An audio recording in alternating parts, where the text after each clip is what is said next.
Now, if you haven't listened to this sound top to bottom, go ahead and do that now. I don't want to take the minute and 7 seconds it takes to play this thing for you inside this movie.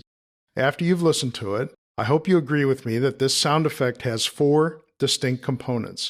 It has this little chain sound. Then it has this sound, that kind of a carillon piece, and then it has chimes. Lots of them. And this last one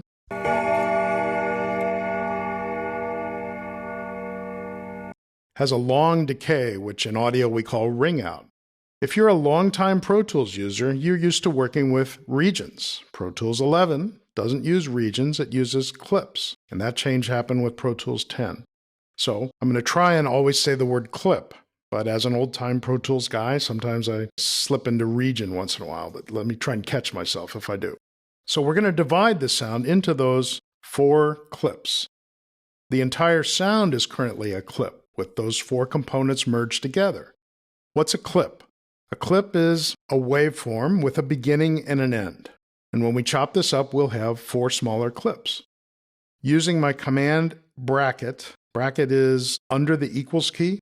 The left bracket is to the left under the equals key. The right bracket is to the right under the equals key. And it's control bracket for a PC. Just tap a couple times until you can see everything you need to see. If you tap too many times, you'll zoom in and you won't be able to see what you need to see. We talked about this zoom tool earlier and how it's helpful. I find this to be the most helpful tool in Pro Tools, I think, is just being able to zoom and see what you need to see. That's about what I need to see. Now let's grab the selector tool. I can tap F7 and get the same thing. And then we'll chop this up into the beginning and the carillon and chimes and then this last chime. I want to be sure that I don't have any sound at the beginning, so I'm in shuffle mode. Talk about that more in a little bit. But I'm going to command and right bracket zoom in, and I do see a little bit of not helpful stuff here at the beginning. So I'm going to grab this trimmer and trim this off. And because I'm in shuffle mode, it will jump over and fill the gap. I'm going to select this little wind-up sound with the selector and click right there where it changes character. That looks pretty good. And Pro Tools made it pretty easy to remember the keystroke for edit. It's Command E, the first letter of edit. So Command E makes a cut. And then I will switch to my grabber and double click on here and call this wind up. It's sort of the chain winding itself up. Command and bracket. And I'll make another edit. I need this tool for that. Make another edit over here where the first chime exists. Command E. Switching tools again. Double clicking and calling this carillon. C-A-R-R-I-L-O-N. Close enough. Command bracket again. I will switch tools again to the selector.